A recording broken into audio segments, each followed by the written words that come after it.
있는 것 같이 너희 자손과 너희 이름이 내 앞에 항상 있으리라. 여호와가 말하노라. 내 월삭과 내 안식일에 모든 혈육이로 내 앞에 경배하리라. 그들이 나가서 내게 패역한 자의 시체를 볼 것이라. 불이 꺼지지 아니하여 그 벌레가 죽지 아니하며 그 불이 꺼지지 아니하여서 모든 혈육의 가정함이 되리라. 아멘.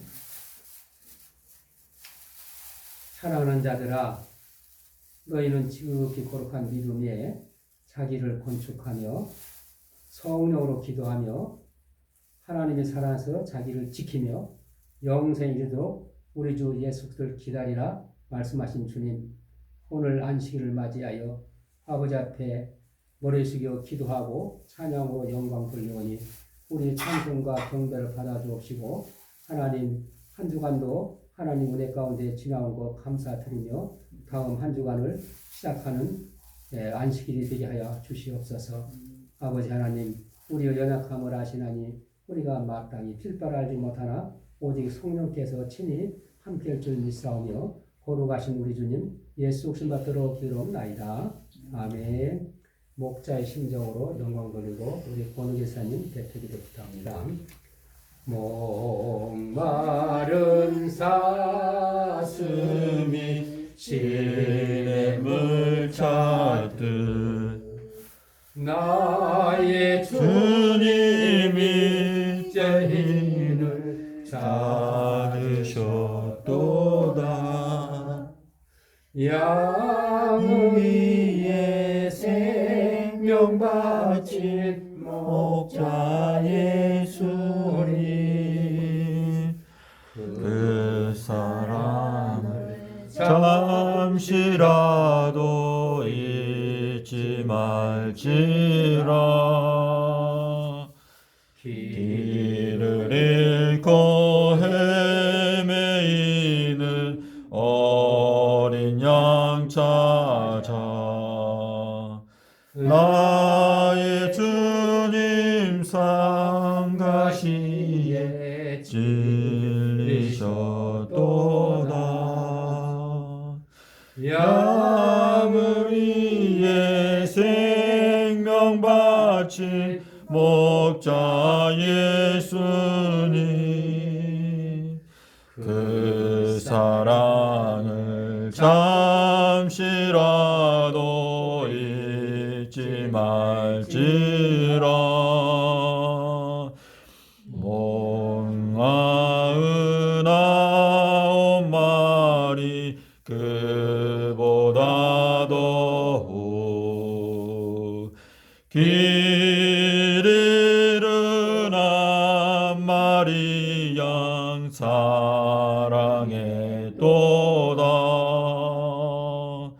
양을 위해 생명 바친 목자 예수님,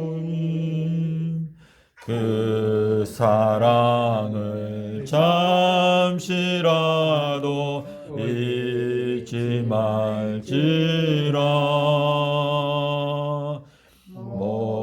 목자는 어린 양의 그 소리 알고 참다운 목자 음성 양이 알도다.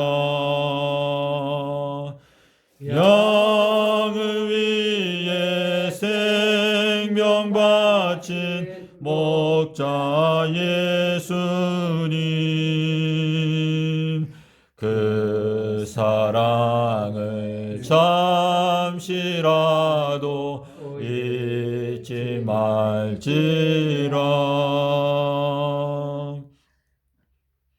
어린 목자 내 주 예수 이 몸 붙드사 푸른 초장 물가으로 인도하소서. 양을 위해 생명 바친 목자 예수님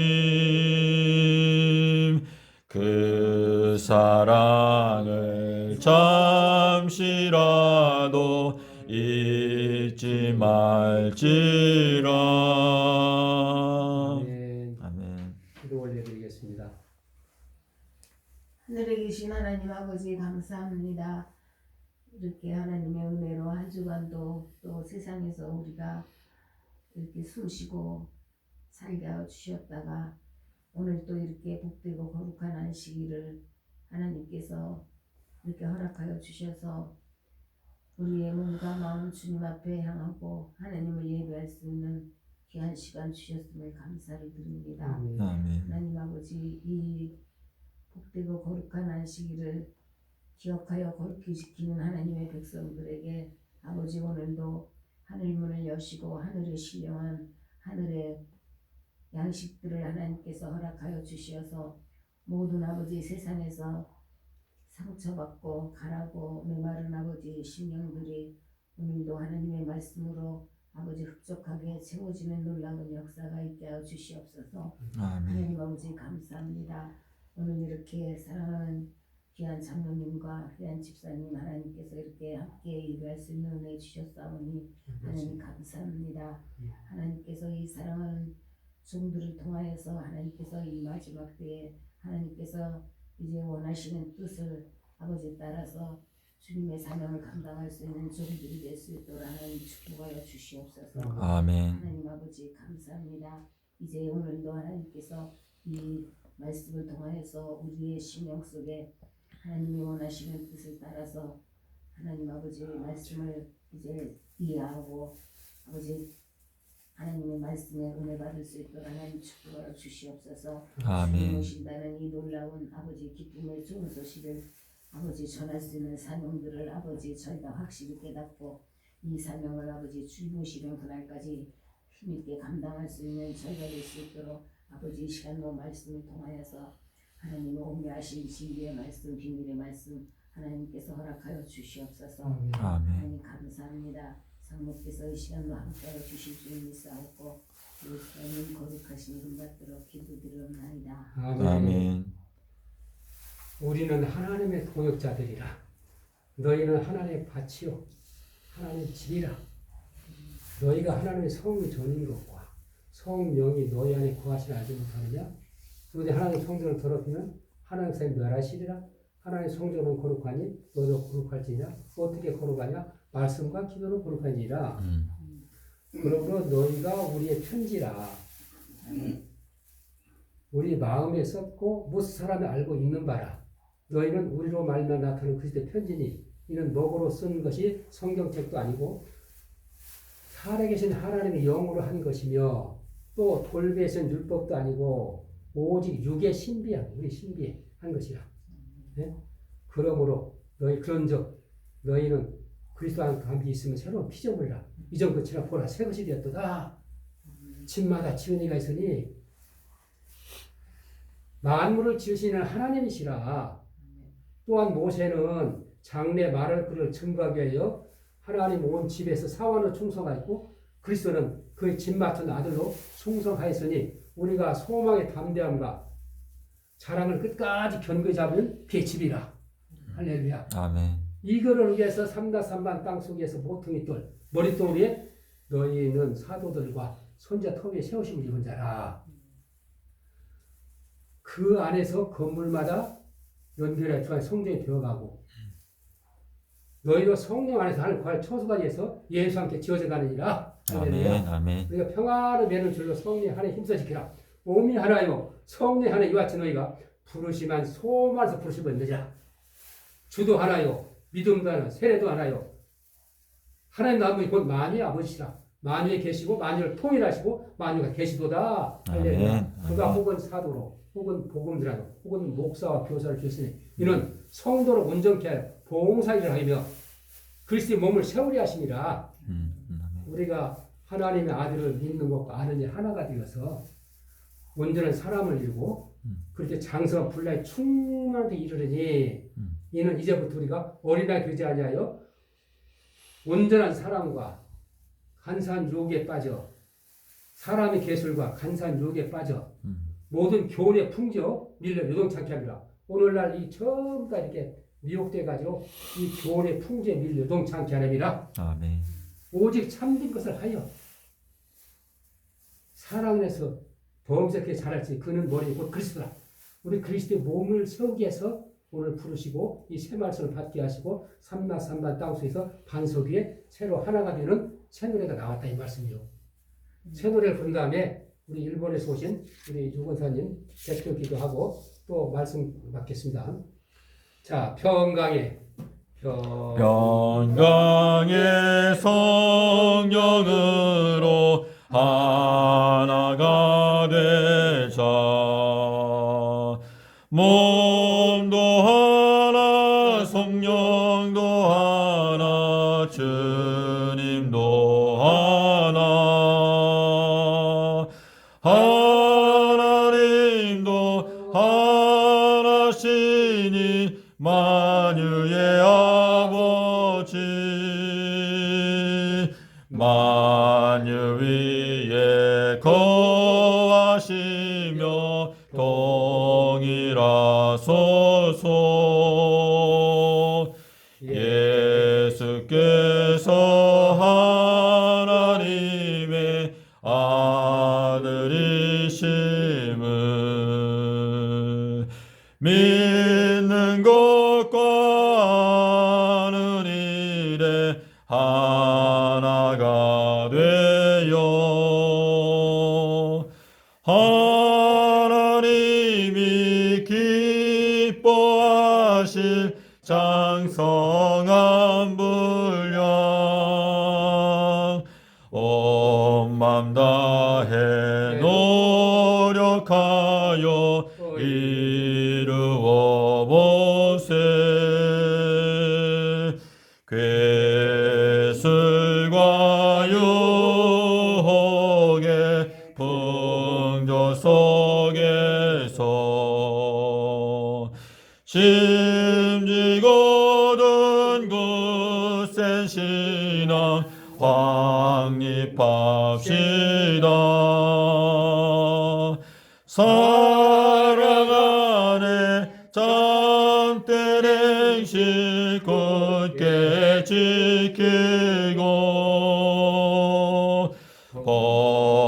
범사에 주님 닮은 대장부대장 교회의 머리이신 우리 주 예수 그에게서 온 몸이 도움을 입네. 각 지체는 자기 분량 충실히 하고 사랑 안에 몸된 교회 굳게 세우자. 창조주의 놀라우신 희생적 사랑 우리들도 그 큰 사랑 실천합시다.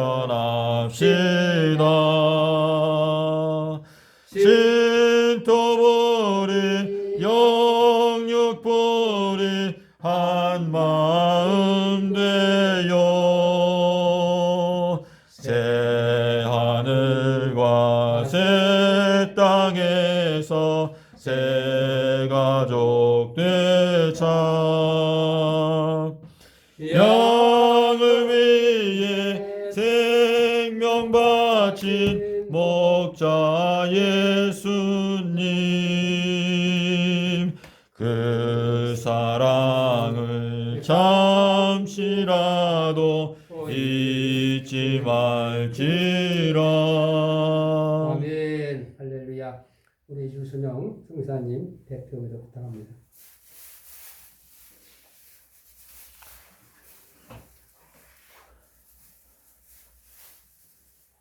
살아 역사하시는 여호와 하나님 아버지의 은혜를 감사를 드립니다.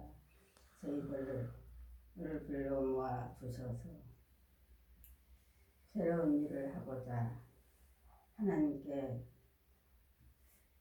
나왔습니다. 하나님이여 각자의 맡은 바 사명을 참 잘 감당할 수 있도록 역사하시고 이곳에 하나님 함께 하셔서 하나님의 뜻이 이루어질 수 있도록 은혜 내려 주시기를 원합니다. 아멘. 주님이여 이 모임이 하나님의 뜻에 합당하거든 저희들에게 성령의 은혜가 역사하시고 임재하셔서 아멘. 주의 영광을 위하여 일할 수 있는 지혜와 능력 허락하여 주시기를 간절히 소원하고 기도합니다. 아멘. 주여 이곳에 하나님 뜻 이루어지게 하여 주시기를 간절히 소원합니다. 아멘. 주여 한 사람 한 사람을 건강으로 지켜주시고 말씀으로 채워주셔서 아멘. 많은 영혼 구원할 수 있도록 주님 도와 주시옵소서. 아멘. 그리하여 하나님 이 마을에 또 많은 영혼들에게 빛이 되고 저희들이 먼저 성령으로 거듭나 하나님의 빛을 발할 수 있는 참된 하나님의 사람들로 변화시켜 주셔서 아멘. 하나님 뜻 완전히 이루어 드릴 수 있도록 주여 도와 주시기 간절히 소원합니다. 아멘. 주여 이곳에 함께 하셔서 주의 성령이 임재하시고 역사하셔서 주의 참 뜻을 이루어가는 우리 모두 되게 하여 주시기를 간절히 소원하고 기도합니다. 아멘. 주여 하나님을 사모하는 우리 형제들 아버지 장로님 전도사님 집사님 위에 성령께서 역사하시고 인도하셔서 아멘. 이 마을에 빛이 되게 하여 주시옵소서. 그리하여 아멘. 많은 영혼들 본하게 부족함이 없도록 주여 도와주시기 간절히 소원하며 이 시간 주님께서 함께 하시기를 소원합니다. 아멘. 주의 거룩하신 이름 받들어 간절히 기도합니다. 아멘. 아멘. 할렐루야. 할렐루야. 오늘날 우리를 택하시고 불러주신 뜻이 분명히 있으라 믿습니다. 아멘. 미국에서 오셨고 일본에서 오셨고 또 서울에서 이렇게 왔는데 하나님이 오늘 함께 할 줄 믿습니다. 우리 전도님 나오셔서 이 시대에 이제 계시된 이 말씀이 실체가 우리가 되겠기에 이 비밀을 깨달아 알아서 통달의 영을 허락하옵소서 하는 마음으로 말씀 받겠습니다. 아멘. 말씀 전하겠습니다.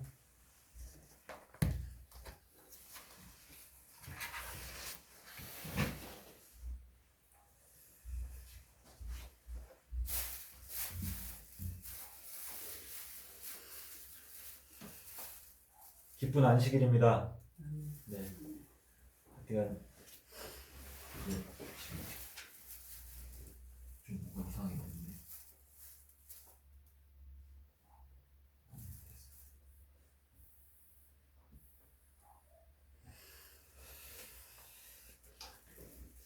오늘 소장로님하고 또 유순영 권사님이 오셔서 더 기쁜 안식일이 된 것 같습니다. 그래서 오늘 소장로님이 아침에 우리 여기 이렇게 벽에 걸어놓은 거 이 내용이라도 좀 가시기 전에 좀 유순영 권사님하고 또 소장로님께 설명을 좀 드리면 좋겠다 그렇게 말씀을 하셔가지고 오늘 여기에서 저희가 모임을 갖게 되었습니다.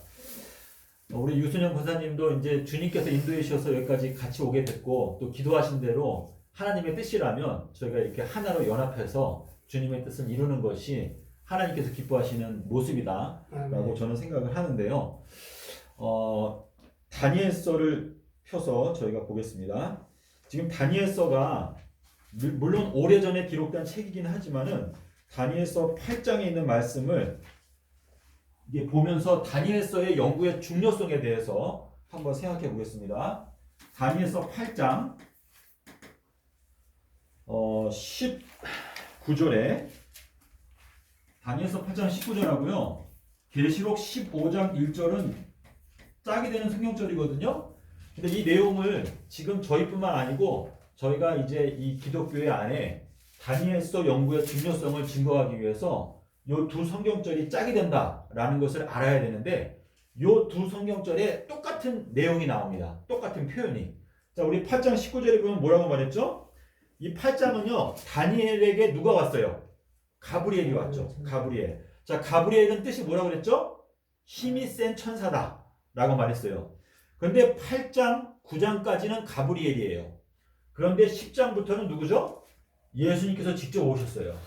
그래서 8장 19절에 보면 가브리엘이 다니엘에게 뭐라고 말하는가 하면 내가 진노에 맞춰지게 되는 끝에 대해서 너에게 알려주기 위해서 왔다고 그랬어요. 그래서 여기 8장 19절에서 꼭 기억해야 되는 말씀은 진노에 뭐라고요? 맞춰지는 때. 진노가 맞춰지는 때. 자, 요 표현이 계시록 15장 1절에는 어떻게 나오죠? 일곱 재앙에 대해서 말할 때. 자, 일곱 재앙이 일어날 때 어떻게 누가 일곱 대접을 줘요? 누가? 천사. 예? 네? 천사가 준 거 아니에요? 일곱 대접을 누가 줘요? 일곱 대접이요? 예. 계시록 15장에 가면 나오는데 천사 아니에요? 가서 확인해 보겠습니다.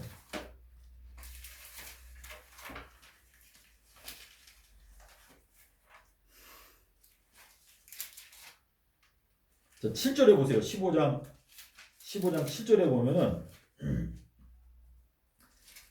누가 대접을 준다고 그랬어요? 집사님 7절 읽어보세요. 내 생물 중에 하나가 예, 세세에 계신 하나님의 진노를 가져가는 예, 금 대접 일곱은 그 일곱 천사에게 주니 예. 자, 이게 무슨 뜻인가 하면, 자, 내 생물 중 하나는 누구를 가리키는 거예요? 네? 내 생물 중 하나가 네. 일곱 진노의 대접을 일곱 천사에게 준다고 그랬어요. 네. 그러면 이 내 생물 중 하나는 누구예요? 내 생물 중 하나? 내 네. 생물 아니에요? 생물 중 하나 아니에요? 그러니까 내 생물이 첫 번째 생물이 뭐였어요? 사자. 아. 두 번째는 송아지. 그렇죠? 세 번째는 뭐예요? 사람. 네 번째는 독수리잖아요. 근데 지금 여기 15장 7절에서 말하는 내 생물 중 하나라고 번역된 건 그게 무슨 뜻인가 하면 내 생물 중 첫째 생물이라는 뜻이에요. 우리 계시록 6장 2절에 보면은 첫 번째 인을 떼실 때 나오죠. 첫 번째 인을 떼실 때에 내 생물 중 하나가라고 나오죠. 그게 번역을 정확하게 하면 뭐냐면 내 생물 중에서 첫 번째 생물이라고 하는 뜻인데 첫 번째 생물이 누구죠? 사자였어요. 사자. 자, 내 생물의 특징이 뭐예요? 내 생물과 24장로하고 14만 4천이 갖고 있는 공통적인 특징이 있어요. 그게 뭐죠? 내 생물하고 24장로하고 그리고 14만 4천인들만 갖고 있는 특징 한 가지가 있는데 그건 뭐냐면 요 세 그룹만이 새 노래를 부를 수 있다고 했어요. 새 노래를. 그러니까 내 생물이 나오는 요 내 생물은요. 전삼년반을 뜻하는 거예요. 자, 전삼년반에는 주님께서 뭐라고 말씀하셨죠? 너희들은 이방인에게 가지 말고 사마리아인에게도 가지 말고 누구한테 가라? 이스라엘 집에 잃어버린 양들에게 가라 라고 말했어요. 근데 예수님께서 십자가의 고통을 겪고 승천하시기 직전에는 뭐라고 말씀하셨죠? 너희들은 이제 이방인에게로 가라. 사마리아인에게로 가라. 라고 말했어요. 그래서 주님께서 왜 공생애 하시는 동안에는 너희들은 이방인한테 전도하러 가지 말고 그리고 사마리아인에게도 조차도 가지 말고 이스라엘 집에 잃어버린 양들에게만 가라고 말씀하셨다가 부활하신 다음에 승천하실 때에는 너희가 이제는 이방인에게로 가라. 그 말씀이 어디에 나옵니까? 마태복음 28장 19절에 보면 거기 원어 성경을 보면요. 예, 거기 원어에 보면 이방인이라는 단어가 나와 있어요. 그리고 사도행전 1장 8절에 보면 뭐라고 되어 있죠? 성령이 너에게 임하시면 너희가 권능을 받고 사마리아와 또 온 유대와 또 땅 끝까지 이르러서 내 증인이 된다라고 이렇게 말씀하셨는데 요 똑같은 내용이 계시록에도 나와요. 계시록에서 11장에 보면 어떻게 나오죠? 너는 자를 들고 청량하는 자를 들고 어떻게 하라? 성전 안에서 또 제단 안에서 예배 드리는 자들을 어떻게 하라? 청량하라 라고 말씀하셨어요. 근데 이제 마당 뜰 이방인들에 대해서는 42달의 기간이 따로 있다 이렇게 말씀하셨거든요. 그래서 우리가 계시록을 이해하기 가장 쉬운 방법은요 1260일이라고 하는 표현하고 42달이라고 하는 표현은 서로 달라요. 하나님께서 의도적으로 다른 표현을 사용하신 것인데 1260일이 먼저 오고 그 다음에 42달이 나중에 와요. 그런데 지금 다니엘서에 이 말씀을 드린 것은 지금 다니엘서 8장에는 뭐가 나오냐면 2300 저녁과 아침이라고 하는 예언이 나와요. 근데 이게 생소하기 때문에 잘 알지 못하는 경우가 많은데 하나님께서 그래도 은혜롭게도 안식일 교단은 요 다니엘서 8장을 어느 정도 이해할 수 있는 은혜를 주셨어요. 그래서 제가 요거를 연구하다가 이 예언의 말씀이 풀리게 되었는데 다니엘서 8장 19절에서 말하는 이 2300 저녁과 아침이라고 하는 요 예언은요 진노하심이 맞춰지게 되는 때에 관한 예언이다라고 말했어요. 그럼 그 말은 무슨 뜻인가? 여기 계시록 15장 1절에 보면은 7재앙을 말씀하실 때 뭐라고 말씀하셨죠? 이 7재앙으로 어떻게 된다? 진노하십니다. 하나님의 진노가 맞춰지게 된다라고 말했어요.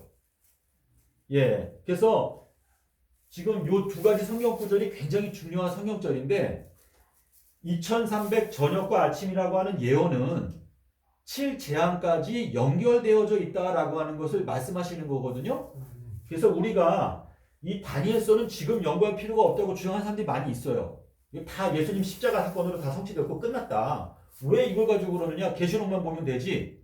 이렇게 말씀하시는데 8장 19절하고 15장 1절을 보게 되면 다니엘서는 지금 연구해야 되는 책이다 라는 것을 저희가 알 수가 있거든요. 그게 마태복음 24장에도 나왔잖아요. 이 천국보이 모든 천국은 전부 그제야 끝이다. 그러므로 너희가 다니엘을 읽어보고 깨닫는 자는 네, 아멘. 예. 그게 오늘날 그렇죠. 예. 장로님께서 말씀하신 대로 읽는 자는 깨달을진저 멸망에 가증한 것이 거룩한 것이 서 있는 게 보이면 너희들은 도망가라. 그래서 이게 지금 이 마지막 때를 위해서 말씀을 하신 것인데 지금 다니엘서를 풀 수 있는 사람이 거의 없어요. 내가 전무후무하다고 그랬잖아. 내가 처음 들어본 것 같아. 얘가 우리 교계에 제일 그 산증이라고 해서 방진무사를 거기에 대해서 풀어주지 않고 그나가시다고. 네. 입담을 보시라고. 네. 그래서 지금 하나님께서 그분의 보혜사 성령을 저희들의 마음 가운데 부어주시기 때문에 저희가 이 놀라운 빛을 깨닫게 되는 것인데요. 예언의 말씀을 깨닫게 되면 저희가 예수의 증거를 전파할 수가 있습니다. 자, 그래서 지금 장로님께서 그래서 제가 이 말씀을 드린 이유는 다니엘서의 연구의 중요성. 다니엘서 안에는 7인봉이 있거든요. 그래서 7인봉이 있다는 것 자체를 몰라요. 현 기독교회가.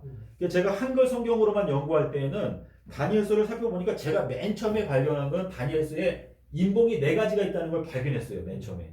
근데 원어 성경을 보니까 번역을 잘못돼가지고 4가지 인봉이 있다는 걸 번역을 제대로 안 해놨어요. 다니엘서 9장에 인봉이 2개가 있어요. 하나는 죄를 인봉하라 라고 말했고 또 하나는 예언의 말씀을 인봉하라, 또 선지자를 인봉하라 라고 하는 말씀이 있는데 이 7인봉은요 우리가 부지런히 연구하기만 하면 지금 오늘날 깨달을 수 있는 때에 살고 있거든요. 그래서 저희가 이 목적, 향방 없는 전투를 할 수 없잖아요. 그래서 우리가 분명한 나팔 소리를 내야지 사람들이 전쟁을 준비하는데 내가 분명한 나팔 소리를 내려면 내가 부는 나팔 소리의 의미를 내가 알아야 돼요. 그래야지 내가 거기에 대해서 확실하게 믿고 전파할 수 있지 않습니까? 그래서 다니엘서에 보면은 7인봉이 나옵니다. 근데 그게 다니엘서 8장 26절에 보면은요 여기에 이상이라고 하는 단어가 2번 나와요. 2번 나오는데 이 2개가 서로 원어가 달라요. 원어가. 이게 문제인데 처음에 말하는 말에 그 2번째 나오는 하존이 있거든요. 근데 말해라고 하는 거는 쓴 경험이란 뜻이에요. 근데 쓴 경험은 확실하게 깨달을 수 있게 하셨는데 하존이라는 거는 마지막 때까지 인복해 놓으라고 했어요. 그래서 8장 26절을 한번 읽어보실래요? 이게 지금 바로 깨닫기는 어려운데요. 다니엘서 8장을 우리가 한글 성경으로만 읽으면은요 이걸 이해할 수가 없어요. 근데 8장 26절에 보면 이렇게 말했어요. 이미 말한 바 주야, 이건 저녁과 아침인데 저녁과 아침에 대한 이상이 확실하니 너는 그 이상을 인봉하라 이렇게 말했거든요. 첫 번째 나오는 이상은 이거는 말해예요. 말해. 그리고 2번째 나오는 이상은 하존이에요. 하존. 또 카존 이렇게 말을 하는데 첫 번째 나오는 것은 2300년이고 두 번째 나오는 건 2300달이에요. 근데 요게 마지막 때까지 인봉을 하고 있는데 지금 마지막이 됐으니까 우리가 지금 이걸 깨닫기 시작하는 것이거든요. 그래서 여기 다니엘서 8장에 나오는 요 이상이라고 하는 단어가 두 번 나오는데 첫 번째 나오는 거는 2300년이고 두 번째 나오는 거는 2300달이다 라고 하는 뜻인데 근데 왜 주야라고요? 저녁과 아침? 근데 주야면은 아침과 저녁인데 왜 근데 원어 성경에 보면은 석조라고 되어 있어요. 석조라고 돼 있어요? 네, 원어 성경은 제가 이제 보고 자세히 살펴보니까 그래서 저녁과 아침이라고 제가 말씀을 드리는 건데 아니 창세기도 저녁에는 아침에 이렇게 순서가 그렇죠, 예. 석조니까 예. 그러니까 저기 저녁과 아침. 저녁 예언이 달의 예언이 먼저 성취되는 거 아니에요? 그런데 해가 먼저 성취되죠. 해가 2300년. 석이 어째서 해요? 근데 이제 그거는 집사님께서 그렇게 의문 제기할 수 있긴 있는데 제가 이렇게 창세기도 그렇고 다 이렇게 표현 방법을 보면은 먼저는 저녁이 먼저 오더라고요. 예. 집사님께서 이제 그거 이제 해와 달로 이렇게 이해하시는 거잖아요, 그렇죠? 근데 이제 해와 달이라고 하는 거는 그 부분은 이제 제가 답변을 정확히는 못 드리겠는데 삼나사마 땅속에서 그것도 네. 석조야 맞지. 저녁에서 아침에 이미 주께서 3일 동안. 근데 그거는 제가 원어 살펴봤을 때 순서를 그냥 순서 있는 그대로만 말씀드리면 삼낮 그리고 삼밤 이렇게 돼 있어요. 근데 그거는 그냥 교차적으로 쓰이는 것 같아요. 제가 볼 때는. 예. 그래서 지금 이 2300달 요 아가서에 보면 뭐가 나오죠? 어떤 여자가 해와 같이 맑고 또 달과 같이 아름다운 여인이 온다라고 하는 표현이 아가서에 나오지 않습니까? 그래서 주님께서 저희들에게 이 해와 달 요 두 가지 예언을 알려주시는데 한문으로 이길승자를 어떻게 써요? 한문으로 다룰자를 쓰고 그 다음에 이제 나짐자에다가 힘력자를 쓰지 않습니까? 그래서 요 이길승자 우리가 이제 이기는 자가 되는 건데 이거는 하나님께서 감추어 놓으신 거 잠언서에 나오거든요. 모든 일을 감추는 것은 하나님의 영화고 그것을 살펴보는 것은 왕들의 영광이다 라고 말했어요. 그래서 우리가 이것을 살펴보는 것인데 자 달이 있고 여기 나짐자가 있죠. 나짐자는 보통 왕들이 자기를 표현할 때 짐이 가로대 이렇게 나를 말하잖아요. 여기 힘력자가 있는데 여기 달 월자가 써 있는 거는 성경과 너무나 맞다고 생각이 들어요. 그래서 지금까지 해에 속해 있던 예언을 우리가 연구했는데 이 마지막 때에는 달에 속해 있는 예언을 깨달아야 되는데 우리나라의 전설에도 보면은 달과 관련된 예언들이 많이 있죠. 달에서 뭐라 그랬어요? 근데 그 얘기는 뭐 할 필요 없을 것 같아요. 여기서는. 예. 그래서 지금 그렇고 두 번째 이유는요. 다니엘서 9장 24절에 가면은 이거는 원어를 봐야 되는데 너는 죄를 인봉하라 했어요. 죄를. 근데 요 다니엘서 9장에 죄를 인봉하라라고 하는 요 말씀은요. 이사야서 8장 16절에 뭐라고 말씀하셨냐면 너는 나의 제자들 중에서 율법을 인봉하라 라고 말했어요. 그 말씀이 무슨 뜻인지 이해가 되려면 좀 시간이 필요할 것 같은데 율법을 인봉한다라고 하는 것은 하나님의 법에 대해서 사람들이 도무지 제대로 이해하지 못하게 만들었다라고 하는 뜻이거든요. 이 법이라고 하는 것은 주님께서 우리들을 지키기 위해서 주시는 법인데 첫 번째 언약과 두 번째 언약을 생각할 때 우리가 주님과 맺은 이 영생 계약, 새 언약이 무엇인지를 하나님께서 인봉해 놓으셨다.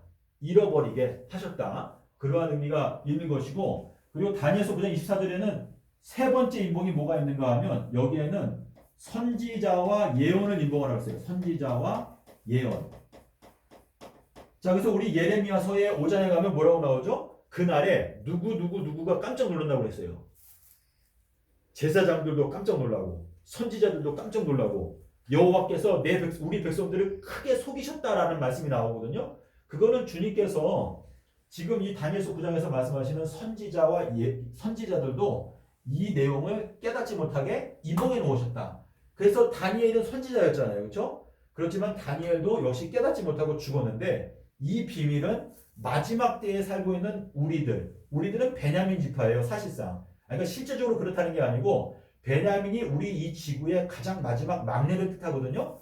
그래서 요셉이 베냐민에게 음식을 몇 배를 줬어요? 다른 형제들보다 5배. 예, 5배를 더 많이 줬어요. 베냐민에게. 베냐민이라고 하는 뜻이 뭐예요? 오른손의 아들이라고 하는 뜻인데 주님께서 이 지구 역사의 마지막 막내로 살고 있는 우리들을 불쌍하게 여기셔가지고 이 마지막 때 우리가 먹을 수 있는 양식은 다른 선조들보다 5배는 더 많이 먹을 양식을 주신다 라고 하는 의미가 있는 것인데 여기 선지자와 예언을 인봉한다 라고 말했어요. 그리고 그 다음에 네 번째 인봉은 다니엘서 10장 1절하고 4절에 보면요 여기에 생명책에 대한 이야기가 나와요. 근데 생명책을 인봉하라 라고 말했어요. 그래서 하나님의 생명책에 쌤 추우시죠?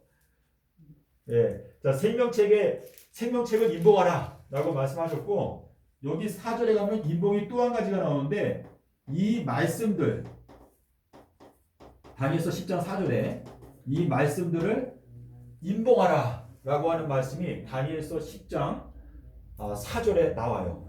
자 그리고 지금 5번째 인봉은요 다니엘서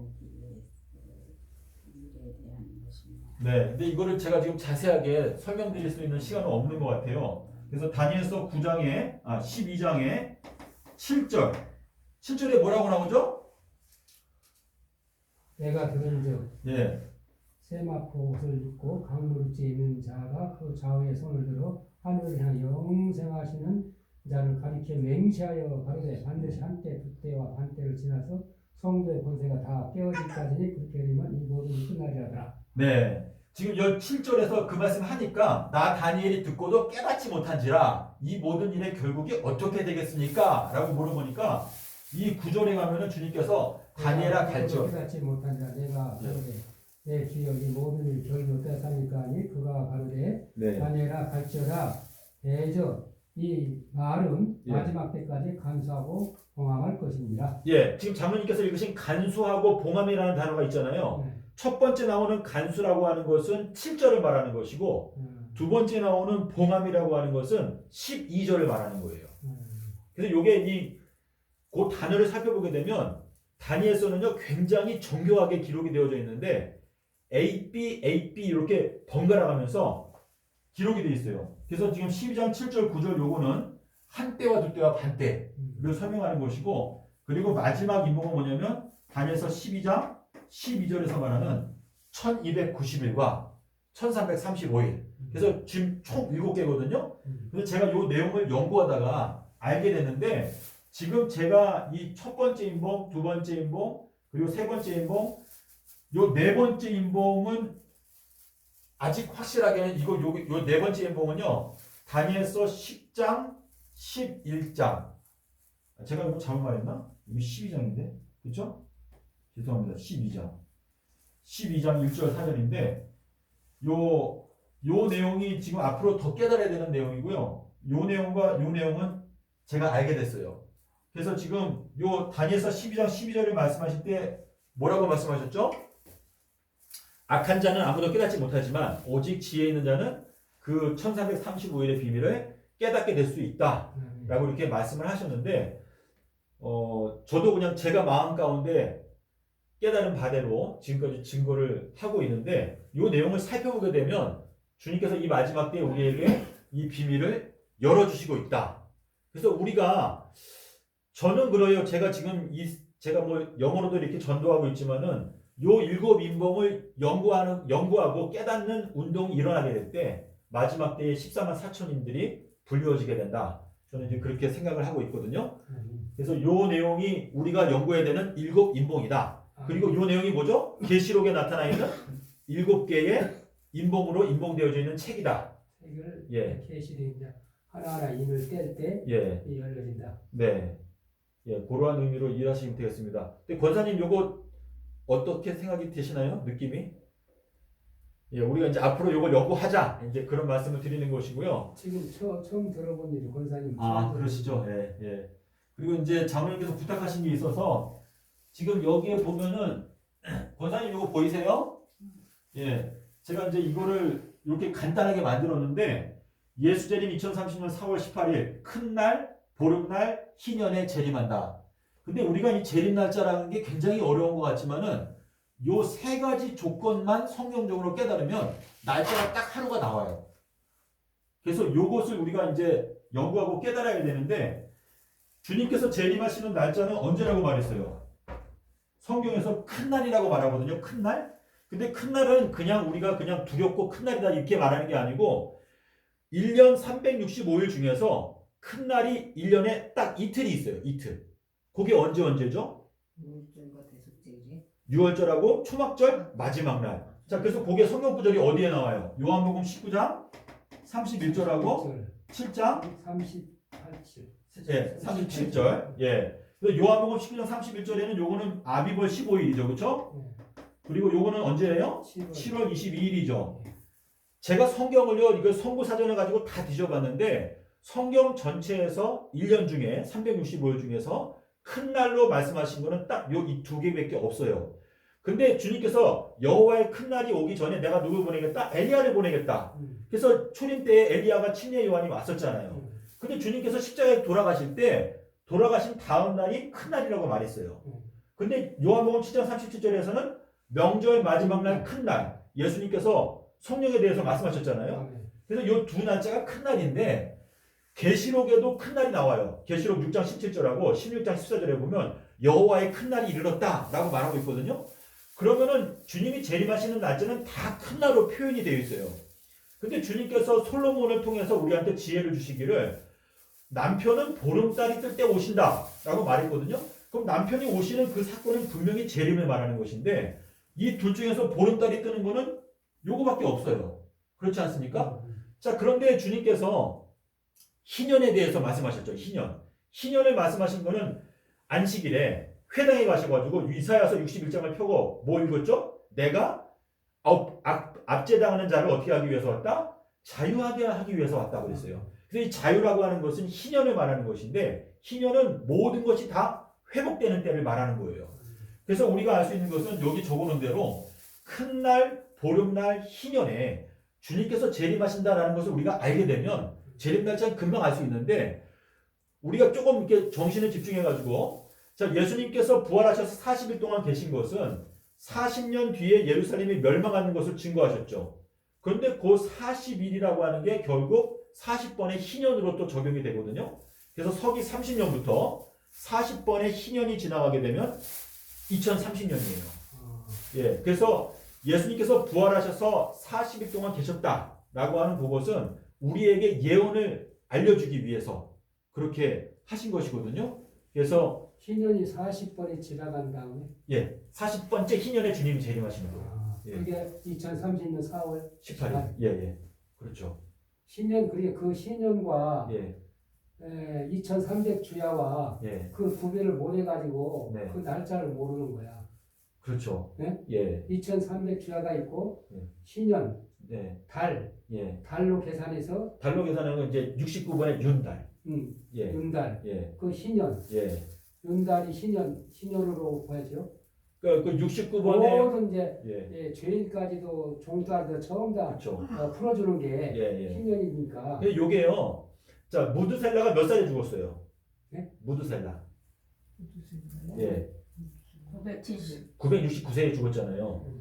지금 보세요. 아담한테 너가 범죄하면 하루밖에 못 산다고 그랬죠. 자, 하나님께는 하루가 1000년이라고 말했죠. 왜 아담이 930세까지 살았을까요? 아담은 첫 번째 아담이고 예수님은 두 번째 아담이에요. 근데 두 번째 아담이 죽으신 거는 서기 30년에 죽었잖아요. 그리고 실제로 4030년이 끝날 때 출애굽했어요. 근데 아담이 930살까지 산 거는 자, 900살을 넘어가서 1000살 넘어가면 하루 더 사는 거죠. 이틀째 사는 거잖아요. 1000년이 하루니까. 그러니까 아담은 생명과를 먹어본 적이 있기 때문에 아담이 하나님의 은혜 가운데서 죄를 진 상태에서 최대한 살 수 있는 거는 900살까지는 살 수 있어요.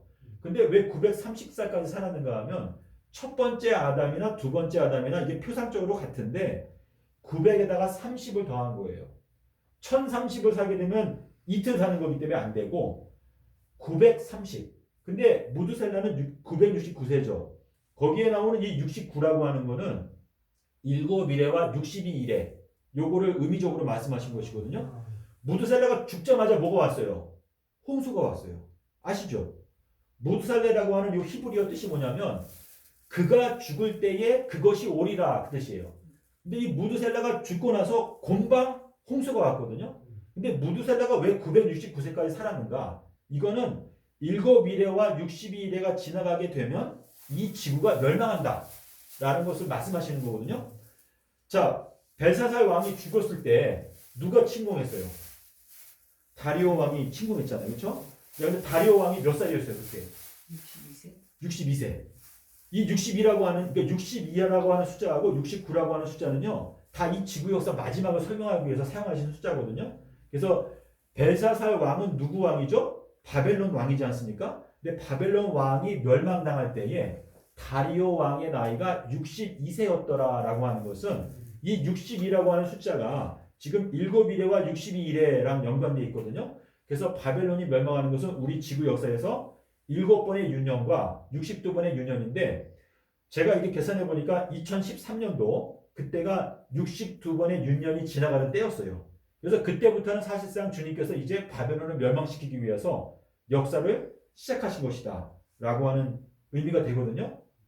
그래서 무드셀라나 아브라함이나 그 외에 뭐 또 몇 명이 아브라함도 그렇지만은 하나님께서 이 성경 말씀을 통해서 여러 가지로 우리에게 지금 말씀하시고 있다. 그래서 우리가 자세히만 살피게 되면 다른 11지파보다 5배 이상의 양식은 우리가 확보할 수가 있다 라고 하는 의미가 되겠습니다.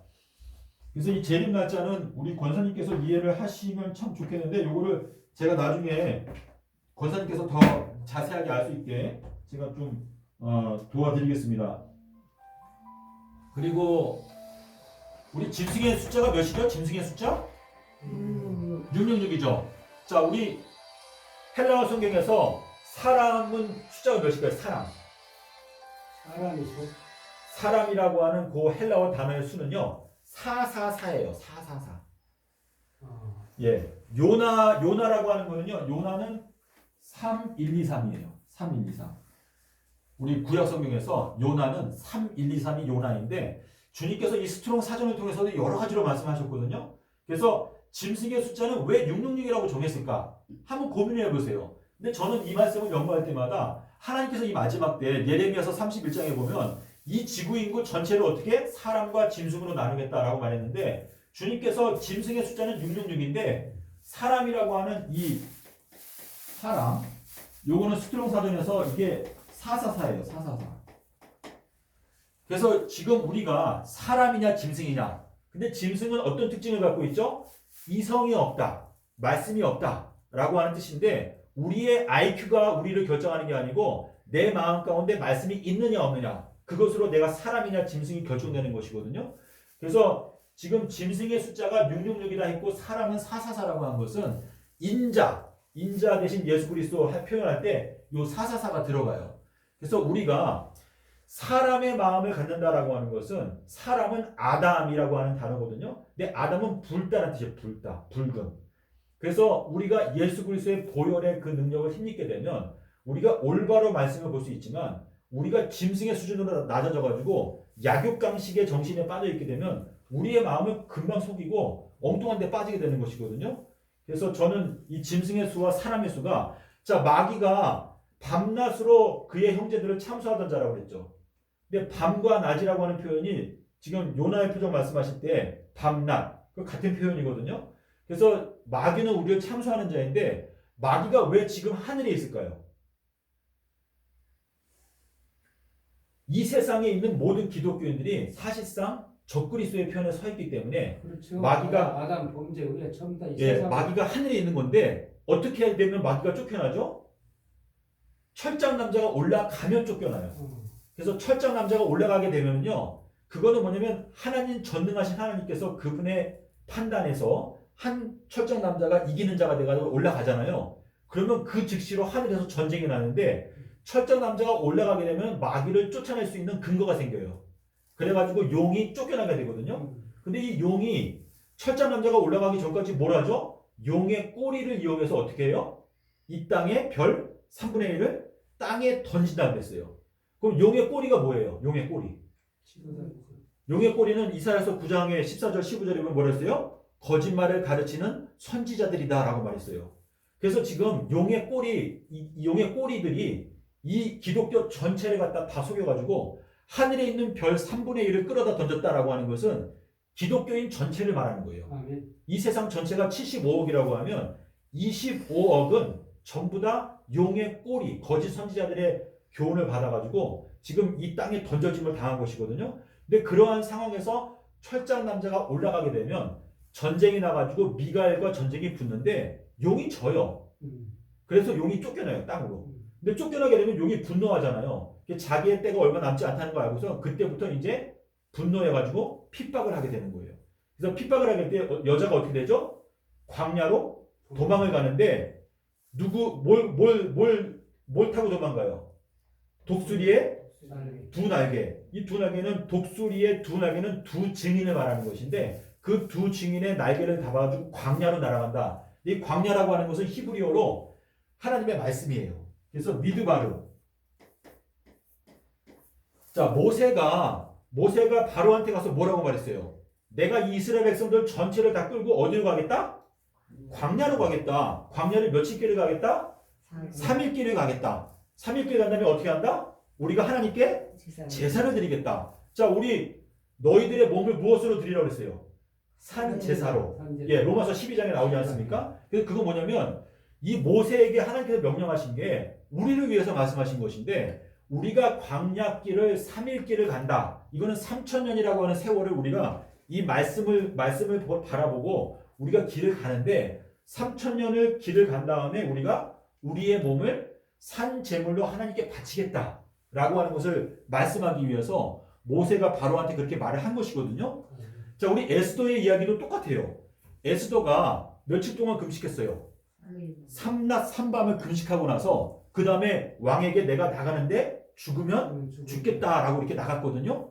그래서 에스더가 왕 앞에 나간 것이나 예수님께서 십자가를 지고 십자가에서 땅속에서 3낮 3밤 계신 다음에 마리아가 만지려고 하니까 뭐라고 말했어요? 내가 아직 아버지께로 올라가지 않았다. 그래서 아버지께 내가 먼저 가서 나를 검사를 받은 다음에 그 다음에 네가 나를 만져라. 이렇게 말씀하신 것인데 에스더의 경험은 예수 그리스도의 표상적인 의미거든요. 근데 그것은 우리의 경험이에요. 그래서 우리들도 지금 금식을 한다는 건 무슨 뜻인가 하면 우리가 지금 우리를 향한 하나님의 뜻을 이루기를 원하는데 우리가 지금 온전히 이루어지 못했죠. 사도 바울도 뭐라고 말했어요? 내가 다 이루었다도 아니고 온전히 이루었다도 아니라 다만 표대를 향해서 달려간다 라고 말했는데 우리의 표대는 뭐냐면 새 예루살렘이 목적지예요. 근데 그 새 예루살렘에 도착하려면은 3,000년이 걸린다 라고 하는 것을 말씀하시는 것인데 주님께서 말씀하신 거는 우리 어린아이들도 깨달을 수 있도록 오늘과 내일과 모레, 오늘 내일 모레 그 다음 날은 언제예요? 제3일이죠. 예. 주님께서 사용하신 거는 뭐냐면 어제라는 표현을 쓰셨고 어제, 오늘, 내일, 모레 그리고 제3일이에요. 근데 누가복음 13장 32절 33절에 보면은 주님께서 분명히 말씀하시기를 오늘하고 내일은 내가 귀신들을 쫓아내고 병자들을 고쳐주는 일을 내가 다 완료하겠다라고 말씀하시고 그리고 내가 가야 되는 길은 얼마큼이 있다? 오늘과 내일과 모레는 내가 가야 되는 길이 있는데 언제 내가 완전하게 된다고 그랬어요? 제3일에는 내가 완전하게 된다. 근데 그거는 다른 말로 말하면 제3일에는 내가 살렘이 된다라는 뜻이에요. 살렘. 그래서 살렘이라고 하는 단어는요. 완전이라고 하는 단어예요. 완전. 그래서 우리 스트롱 사전에 보면 살렘이 번호가 몇 번일까요? 살렘은요 8,000번이에요. 8,000번. 8,000번의 숫자를 사전에 찾아보잖아요. 그러면 살렘 이렇게 나와요. 완전. 그래서 우리 아가서에 보면은 뭐가 나오죠? 나의 비둘기 어떠한 자야? 나의 완전한 자야. 너는 하나뿐이로구나 이런 말씀이 나오는데요. 우리가 주님 앞에 완전하게 되는 게 목적이에요. 그래서 예수님께서 우리에게 명령하시기를 하나님 아버지의 완전하심과 같이 너희들도 완전하게 되라. 근데 이 완전이라고 하는 단어가 고린도전서 13장에 보면 뭐가 나와요? 지금은 우리가 거울과 거울을 보는 것처럼 희미하게 보이지만 완전한 것이 올 때에는 부분적으로 하는 게 패하는데 그때에는 뭐도 패한다? 예언도 패한다. 자, 예언이 끝나는 게 언제예요? 새 예루살렘이 내려오게 되면 그땐 더 이상 예언이 없어요. 성경에서 지금 다루고 있는 예언은 서기 3030년까지밖에 없어요. 그래서 고린도전서 13장에서 말하는 완전한 것이 올 때에는 우리가 얼굴과 얼굴을 대하여 본다. 자, 얼굴을 본다라고 하는 것은 계시록 22장 4절에 우리가 그분의 얼굴을 본다라고 말했거든요. 예. 그래서 그의 이름도 저 이마에 있으리라. 네. 그래서 우리가 완전한 게 오는 때는 3030년이다라고 하는 뜻인데 지금 우리 현 기독교회가 이해를 못하는 거는 제3일이 무엇인지를 이해 못하고 있어요. 제3일. 제3일이 그냥 십자가 사건부터 금토일 해가지고 제3일이라고 생각을 하거든요. 근데 주님께서 그 말씀을 주실 때 나는 솔로몬보다 더 큰 자다. 그거는 그 속에 하나님의 지혜가 들어있다는 뜻인데 주님께서 십자가에서 다 이루었다라고 말씀하시는 그 순간이 여섯째 날이라는 것을 몰라서 그래요. 그래서 창세기 2장 1절에서 뭐라고 그랬죠? 일곱 번째 날이 가까이 올 때에 그 지으시던 일을 다 이루었다라고 말한 것은 그분께서 십자가 위에서 한 죄인으로 달려 계시지만은 그분의 신분이 창조주다. 그래서 계시록 14장에 뭐라고 그랬어요? 하늘과 땅과 물들의 근원을 만드신 이를 경배하라 하더라. 예수님을 경배하고 경외하는 마음으로 바라보게 되면 주님께서 십자가 위에서 다 이루었다라고 말씀하실 그때 우주의 왕께서 오늘 다 이루었다라고 말씀하시니까 오늘이 여섯째 날이구나. 그거를 생각하게 되면 부활하신 날짜가 셋째 날이다라는 거 우리가 알 수가 있거든요. 근데 그 내용은 민수기서 19장 12절에 보면은요. 하나님께서 이스라엘 백성들한테 말씀하시기를 너희들은 셋째 날이고 그리고 제7일에는 너희가 몸을 정결케 하라 그랬어요. 그럼 셋째 날하고 제7일과의 관계가 어떻게 될까요? 셋째 날 다음에는 넷째 날, 다섯째 날, 여섯째 날, 일곱 번째 날 이렇게 순서가 있다는 걸 알게 되면 이걸 우리가 금방 이해할 수가 있거든요. 주님께서는 여섯째 날 돌아가시고 셋째 날 부활하셨다. 이것이 진리예요. 그리고 주일 중 넷째 날 돌아가시고 주일 중 첫째 날 부활하셨다. 그래서 이 내용을 우리가 알게 되면 요나의 표적에 대해서 한 군데도 문제가 없고 올바르게 이걸 깨달을 수가 있는데 많은 사람들이 혼돈 가운데 그냥 남아있어요. 혼돈이라고 하는 단어가 뜻하는 게 뭐냐면 바벨론이에요. 바벨탑. 그래서 우리가 뭔가 여러 가지 들리는 소리가 많고 여러 가지 지식이 많은데 무언가 마음 가운데 똑바로 이게 맞지가 않으니까 혼돈 가운데 있는 것인데 예수님이 창조주라는 것만 생각하게 되면 우리가 수요일 십자가 진리를 금방 알 수가 있다라는 그러한 의미가 되겠습니다. 주님께서 내가 너희들에게 허락하는 것 우리들은요 사실 주님이 허락하신 것만 지금 다 받고 있거든요. 근데 주님께서 우리에게 내가 이 세대에게 허락하는 것은 요나의 표적밖에 없다. 그래서 요나가 비둘기를 뜻하는데 비둘기의 표적 이것이 이 세상을 심판하시는 하나님의 놀라우신 지혜다라고 하는 뜻이 되겠습니다. 자, 솔로몬이 유명한 재판을 했죠. 재판 무슨 재판이었죠? 아이 재판을 했죠. 아이를. 예, 두 아이가 있었는데 한 아이가 죽었어요, 그렇죠? 그래서 엄마는 둘인데 아이는 하나예요. 그래가지고 두 번째 이 죽은 아이가 언제 태어났어요? 죽은 아이가 동시에. 네? 죽은 아이가요? 동시에 태어난 게 아니고 첫 번째 아이가 태어나고 근데 죽은 아이는 언제 태어났다고 말하면 셋째 날 태어났다고 해요. 셋째 날. 솔로몬의 이야기를 읽어보시면 죽은 아이는 셋째 날 태어났다라고 말하고 살아있는 아이는 그 전에 태어났어요. 이거 무슨 뜻인가 하면 새 예루살렘 내려올 때 부활하는 사람이 누구예요? 새 예루살렘 내려올 때 부활하는 사람. 부활한 사람은? 예. 심판의 부활로 부활하잖아요. 오른편. 네? 오른편 감도.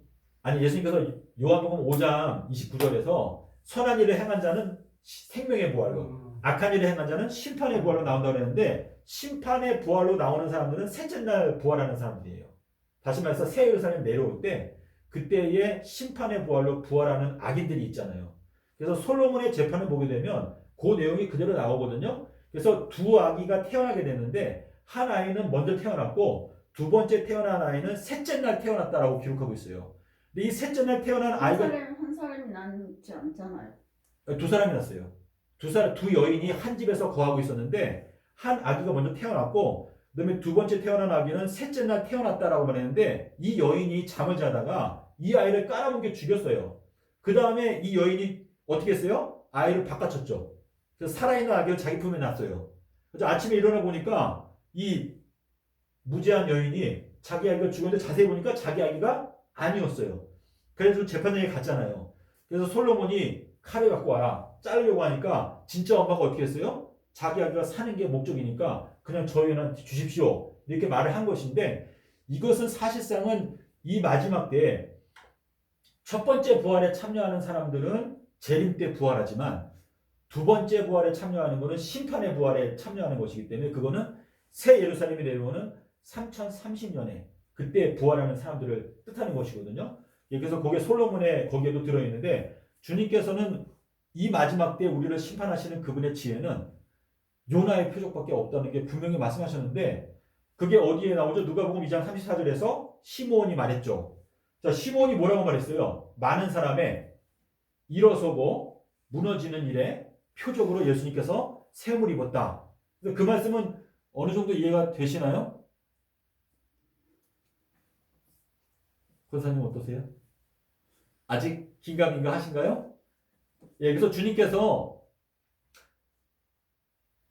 말씀하시기를 나는 음행한 연고 외에는 뭘 안 하겠다 그랬어요. 음행한 연고 외에는 뭘 하지 말라 그랬어요. 이혼하지 말라. 그게 무슨 뜻이에요? 주님께서는 우리 몸된 교회를 우리가 음행하지 않는 한 이혼할 생각이 없다라고 하는 말씀하신 건데 악하고 음행하는 세대에게 내가 요나의 표적밖에 줄 게 없다라고 하는 그 뜻은 너희가 요나의 표적에 대해서 너희가 올바로만 그 말씀을 받아들이게 된다면 나는 너희들과 이혼하지 않겠다라고 하는 뜻으로 말씀하신 것이거든요. 그래서 성령을 회방하는 죄는 용서받지 못한다라는 말이나 음행하는 죄는 용서받지 못한다라고 하는 말이나 그게 같은 말이거든요. 그래서 주님께서 요나의 표적을 말씀하실 때마다 그 앞에 붙이는 게 뭐였어요? 악하고 음행하는 세대에게 내가 허락하는 표적은 요나의 표적밖에 없다. 이렇게 말씀을 하셨거든요. 그래서 우리가 주님께서 이 마지막 때 이 세상을 갖다가 양과 염소로 나누시는데 그 놀라우신 지혜가 요나의 표적 속에 들어있어요. 근데 제가 이 말씀을 좀 관심을 갖고 이렇게 자꾸 보다 보면은요, 주님께서 계속 열어주세요. 그분의 뜻을. 그래서 그걸 알게 되면 예언도 열리고 우리가 알 수가 있습니다.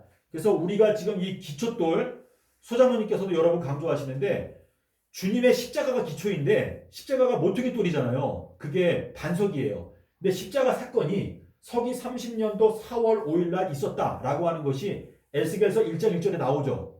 에스겔이라고 하는 뜻이 뭐예요? 에스겔은 주께서 강하게 하실 자라고 하는 뜻이에요. 그래서 에스겔 1장 1절에 30년 4월 5일 날 에스겔이 하나님의 보좌를 보았다라고 하는 그 말씀은 주님께서 500년이 지나간 다음에 실제로 30년 4월 5일 날 십자가에서 죽으셨거든요.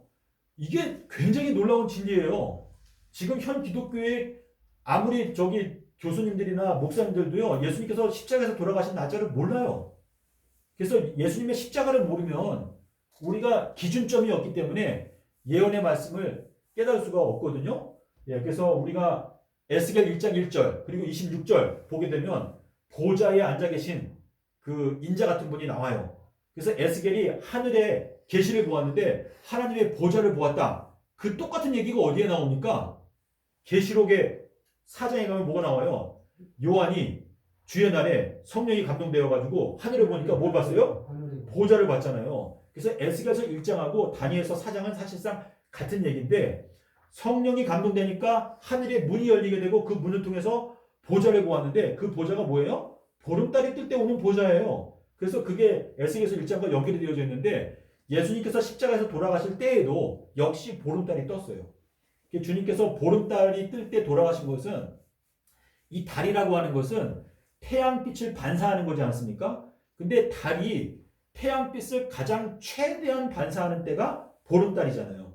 그래서 십자가 사건은 하나님 아버지의 놀라우신 사랑을 가장 최대한 반사했던 사건이다.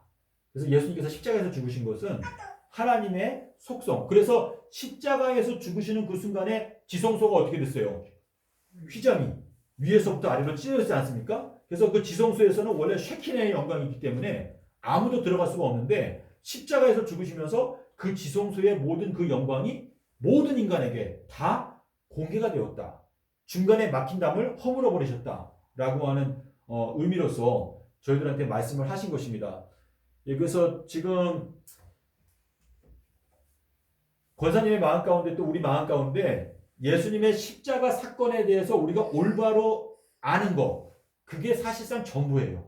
그래서 바울이 말하기를 나는 예수님께서 십자가에서 죽으신 것 외에는 아무것도 알지 아니하기로 작정했다라고 하는 것은 주님께서 십자가 사건을 통해서 놀라운 빛을 베풀어 놓으셨고 그 십자가에서 돌아가시는 그 순환 주간 동안에 중요한 예언들을 날짜별로 다 말씀을 해 놓으셨어요. 자, 지금 우리 마태복음에 보면은 무화과 나무의 비유를 배우라라는 말씀이 있지 않습니까? 그거를 설명할 수 있는 사람이 있어요? 무화과 나무의 비유? 그거 어떻게 설명하시겠어요? 유튜브에 가면요 많이 나와요. 설명이 많이 나오는데 1948년도 이스라엘이 독립할 때부터 계산해가지고 사람들이 막 풀어요. 그게 맞다고 생각하십니까? 예수님께서 너희가 무화과 나무의 비유를 배워라. 근데 무화과 나무를 저주하신 때가 언제였어요? 무화과 나무의 비유를 배우려면 무화과 나무가 저주받은 때를 알아야 돼요. 자, 무화과 나무의 비유를 배우라라고 말하면서 뭐라고 말했어요? 가지가 연하여지고 잎사귀가 나오기 시작하면 여름이 가까운 줄 알라 라고 말했거든요. 근데 잎사귀가 나오는데 열매가 없을 때 어떻게 했죠? 하나님 예수님께서 무화과 나무를 저주하셨어요. 예수님께서 배가 고파가지고 무화과 나무에 가까이서 보니까 열매는 한 개도 없고 잎사귀만 무성한 거예요. 그래서 예수님께서 무화과 나무를 저주하셨어요. 그 저주하신 때가 무슨 요일이었냐? 일요일이었어요. 일요일날. 일요일날 예수님께서 무화과 나무를 저주하셨거든요. 그러면은 잎사귀가 무성하다는 건 뭐예요? 그 전에 이미 잎사귀가 나왔다라고 하는 뜻이잖아요. 그러니까 그게 우리가 이 마지막 때로 하게 되면 2023년도에 무화과 나무가 저주를 당하는데 그 전에 무화과 나무 잎사귀가 많이 나왔다라고 하는 뜻인데 그것은 자 여름이라고 하는 단어 뜻이 뭐죠? 여름? 끝. 네, 끝. 그거 아십니까? 장로님 혹시? 아모스 보시겠어요? 아모스 8장 가보실래요?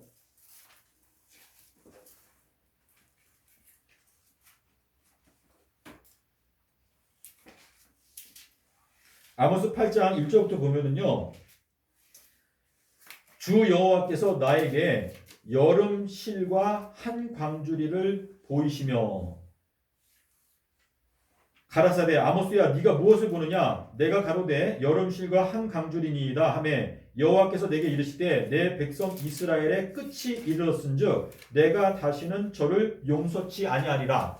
아모스 8장 1절 2절에 있는 말씀인데 여기에서 이 히브리어 원어를 보잖아요. 그럼 똑같은 단어가 뭐냐면 여기 여름이라고 하는 단어하고 2절에 가면 끝이라고 한다는 점. 끝. 2절에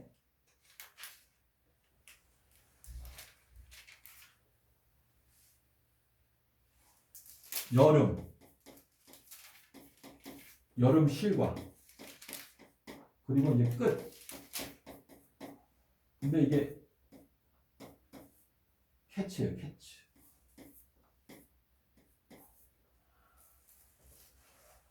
이거 되게 중요한 건데요. 잘 들어보세요. 지금 여기 아모스 8장에서 여름실과 강주리를 보여주셨는데 아모스가 여름실과 강주리를 보니까 하나님께서 말하면 내 백성에게 끝이 이르렀다라고 말했어요. 요 두 단어가 같아요. 히브리어로. 그래서 여름이라고 하는 거는 끝이란 뜻이에요. 끝. 근데 끝이 마태복음에 어디에 나오죠? 세상 끝. 세상 끝이라는 표현이 어디 나와요? 마태복음 13장 예. 39절. 그렇죠. 마태복음 24장 3절에서 세상 끝에는 무슨 징조가 있겠습니까? 라고 말했는데 마태복음 13장에 가면 39절부터 42절에 보면은 세상 끝은 뭐라고 말했죠? 세상 끝은 추수때다. 예, 추수때인데 그 추수때는 무엇과 같다? 풀무불과 같다 했어요. 풀무불. 그래서 이거는요.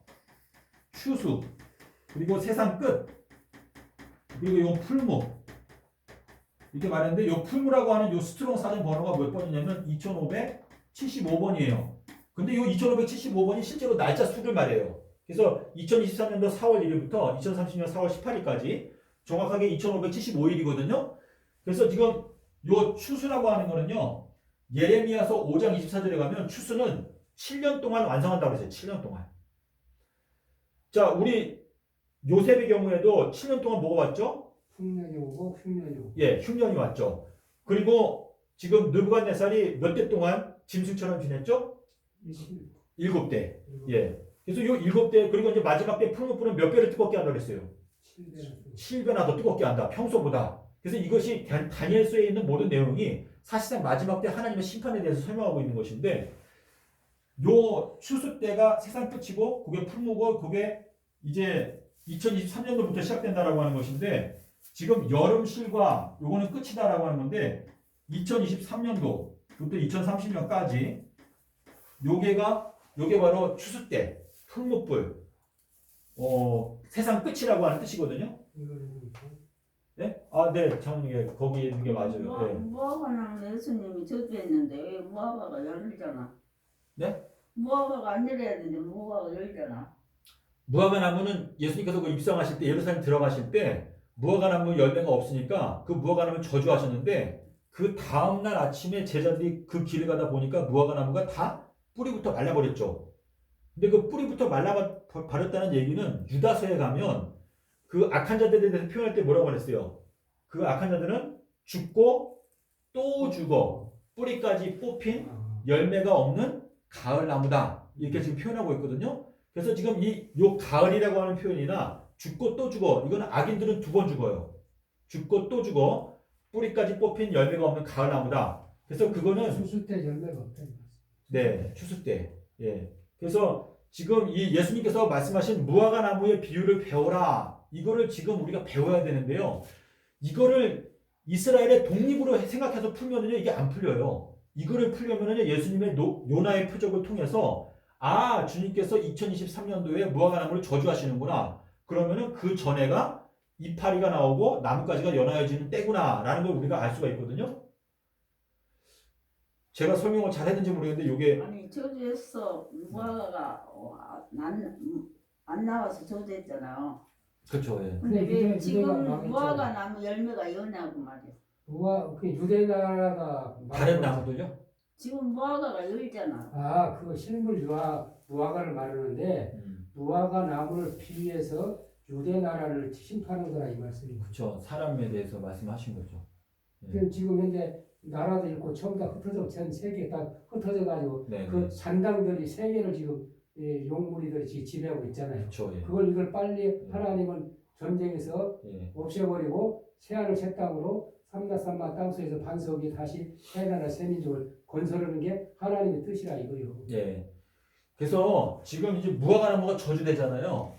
무화과 나무 저주될 때 무화과 나무의 저주를 당하지 않으면 어떻게 해야 돼요? 최소한 뭐가 있어야 돼요? 열매가 있어야 돼요. 열매. 그래서 우리 아가서 가보시겠어요? 아가서 2장 가보겠습니다. 아가서 2장에 11절에 가면 이렇게 말했어요. 겨울도 지나갔고 비도 그쳤고 그리고 뭐라 그랬어요? 무화과 나무에는 뭐가 보인다? 무슨 열매? 무화과 열매. 무화과 나무 열매가 무슨 색깔이에요? 아가서에. 무화과 나무에 예, 여기 보세요. 겨울도 지나갔고 그리고 비도 그쳤고 자, 겨울이 먼저예요? 비가 그치는 게 먼저예요? 네?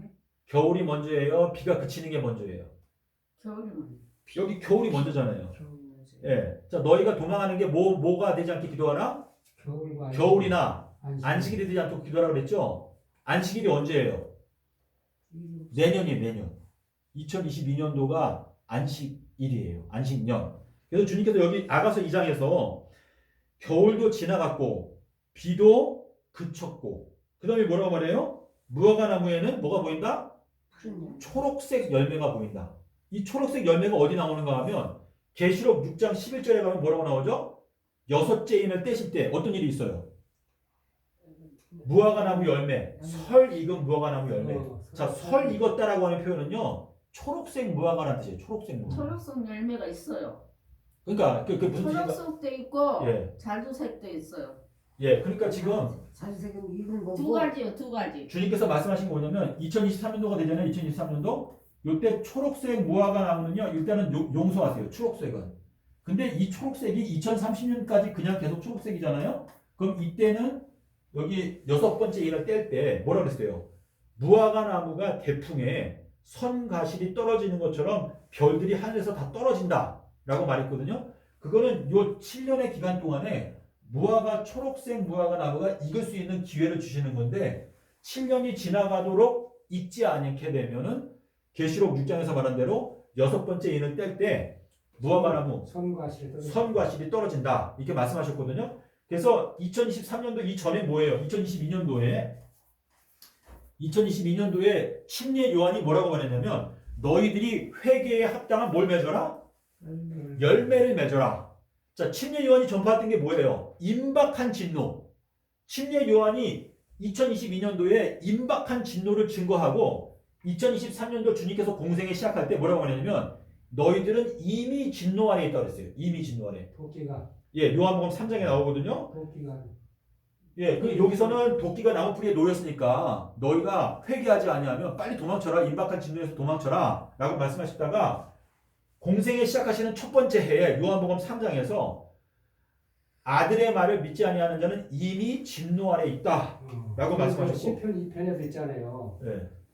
진노하심으로 너희가 길에서 망하느니 그 진노가 아, 급하시니라. 예, 예. 아들에게 입맞추라. 예. 아들에게 입맞추라. 네, 네. 그냥 너희가 길에서 망하리라. 길에서 망하리라. 예. 전 길이라는 표현이 저는 자꾸 이게 귀에 딱 들어오는데 이 길이라고 하는 게 사실상 주님께서 길을 만들어 놓으셨거든요. 그렇지. 삼라삼방 땅속길을 만들어 그렇지. 놓으셨는데 그게 참 길이고 반석이라 이거지. 예. 근데 뭘 보통이 또 그렇죠. 근데 아들에게 입 맞추지 않고 자꾸 다른 존재한테 입을 맞추니까 그게- 엉뚱하게 길을 이해를 하는 거예요. 그게 지금 이 세상을 지배하는 네. 용무리들이 그렇게 지금 흐트러놓고 그렇죠. 이단 삼단을 네. 못 가게 지금 자꾸 우리가 모임을 가져서 한 번은 안 와버리잖아. 네. 아무 안 들으려고. 예, 예.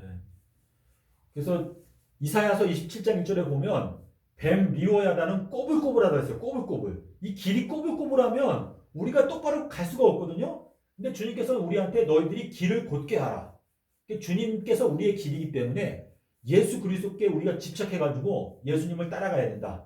그 지금 말씀하시는 건데 마귀가 꼬불꼬불하게 만들어놨어요. 거짓 선지자들을 통해서. 그래서 하늘에 있는 별 3분의 1을 끌어다 땅에 던진다. 그래서 우리가 첫 번째 나팔을 불 때 어떻게 되죠? 첫 번째 나팔 불 때 해 3분의 1. 그렇죠? 이 3분의 1이 침을 당한다라고 하는 것은 이 첫 번째 나팔을 불 때에는 이미 3분의 1에 대해서는 하나님의 심판이 끝났다는 뜻이에요. 그래서 하나님의 종들의 이마에 인칠 때까지 땅이나 바다나 나무나 해하지 말라 이렇게 말씀하신 것은 처음 3분의 1이 인침을 받는 것은 전 3년 반 동안 3년의 기간 동안에 심판을 받거든요. 그래서 무화과 나무의 비유 요게요 그렇게 이해하기가 어렵진 않아요. 근데 요거를 똑바로 이해하잖아요. 그럼 우리가 기독교를 개혁할 수 있는데 무화과 나무의 비유를 이거 올바로 이해하고 있는 목회자가 없어요. 전부 다 1948년도 이스라엘 독립으로 풀어요. 근데 주님께서 말씀하시는 이 무화과나무의 비유는요. 사실상은 이 무화과나무의 저주랑 관련된 거예요. 무화과나무를 저주하실 때 잎사귀밖에 없는 무화과나무를 저주하셨는데 이거를 주님께서 일요일날 저주하셨는데요. 아비벌 11일날. 그래서 요게 이 마지막 때에는 2023년도를 가리킨다라는 걸 알게 되면 우리가 이 무화과나무의 비유가 지금 현재 필요한 메시지다. 라는 걸 우리가 알 수가 있고 이거를 제가 증거하는 자가 될 수가 있어요. 그래서 우리가 이거 증거하지 않으면요 무화과나무의 비유에 대해서 사람들이 푸는 걸 들어보면은요 장황하게 얘기를 하는데 그게 우리의 마음 가운데 딱 와닿지 않는 것은 때에 적절하게 우리에게 그 시간을 알려주지 않기 때문에 우리가 알지 못하거든요. 근데 주님께서 언제 무화과나무를 저주하시는지를 알아야 우리가 그 전에 열매를 맺죠. 그렇죠? 침례 요한이 증거한 게 뭐였어요? 너희가 회개하고 침례를 받고 주님의 길을 곧게 해라. 회개에 합당한 열매를 맺어라. 임박한 진노에서 도망쳐라. 도망친다라고 하는 단어를 썼거든요. 도망. 멸망에 가증한 곳에 서 있으면 어떻게 하랬어요? 산에 있는 부다에 있는 자는 도망가라. 산으로 도망가라. 예, 그래서 우리가 짐승의 표가 내리는 거 2026년인데 지금 침례 요한이 도망치라라고 하는 거는요. 사실상은 지금 현재를 말하는 거예요. 도망치라. 그래서 우리가 도망치는 게 3번이거든요. 3번. 임박한 진노에서 도망치는 거는 지금에 말하는 거고 그 다음에 용의 핍박에서 도망치는 거는 2023년도. 이때 계시록 12장 6절에 보면 뭐라고 그랬어요? 용이 여자를 핍박함으로 여자가 광야로 도망갔다. 근데 광야는 하나님의 말씀이거든요. 그래서 우리가 도망치는 게 3번이에요. 3번. 처음에는 우리가 침례 요한의 기별을 듣고 진리의 말씀으로 도망치는 걸 말하는 거고 여기에서는 용의 핍박을 피해서 도망가는 걸 말하는 거고 세 번째는 이제 짐승의 표의 환란 거기에서 도망치는 거. 이 3번 도망치는 게요. 사도행전 12장에 나와요. 베드로가 감옥을 탈출할 때 몇 단계로 탈출하죠? 베드로가? 4단계. 예. 우리 사도행전 12장에 보면은 베드로가 감옥을 몇 개 탈출해요? 4개, 3개. 예, 12장에 여기 보면은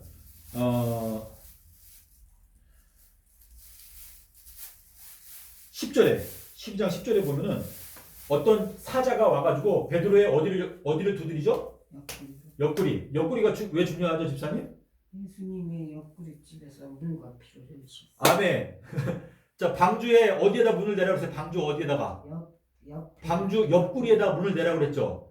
자, 아담의 어디에서 갈빗대를 뺐어요? 옆구리에서. 아담의 옆구리에서 갈빗대를 빼가지고 여자를 만들었거든요. 그래서 이거는 주님께서 이 마지막 때 이 세상을 재창조하시는 모든 과정이 옆구리에서 문이 있다. 옆구리에서 물과 피가 나온다라는 걸 말씀하시는 건데, 여기 베드로가 감옥에 갇혀 있었을 때 천사, 주님이 보낸 사자가 와가지고 옆구리를 두드렸어요. 그래서 너가 빨리 일어나가지고 신을 신고 띠를 띠라 라고 말했는데, 감옥을 몇 개 탈출해요? 여기 보면 10절에 첫 번째 파수, 그리고 두 번째 파수, 그리고 세 번째 철문. 여기에 파수가 뭐예요? 파수. 이게 뭐죠? 파수?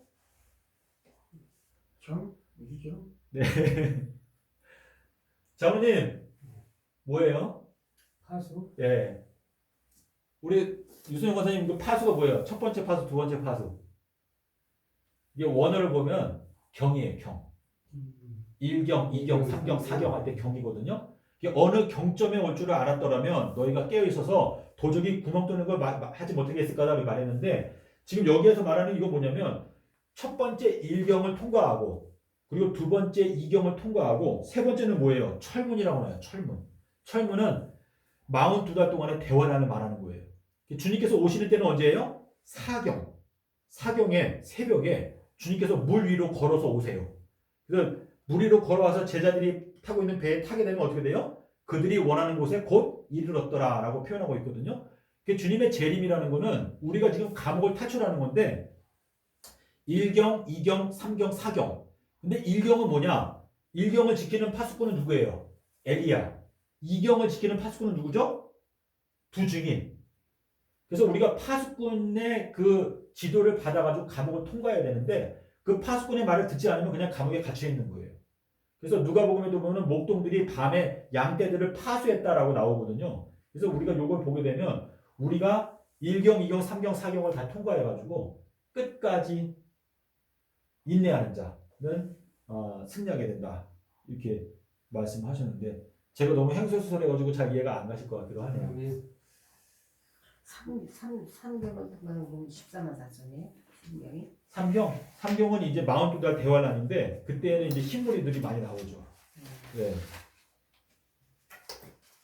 어느 정도 좀 이해가 되시는지 제가 잘 모르겠는데, 자, 이렇게 네. 많이 받았으니까 네. 보혜사 성령 기도하면은 예, 알게 하시고 깨닫게 하시고 예. 증거케 하신다. 네네. 일단 오늘은 여기까지 하고 마치겠습니다. 마무리하겠습니다. 예.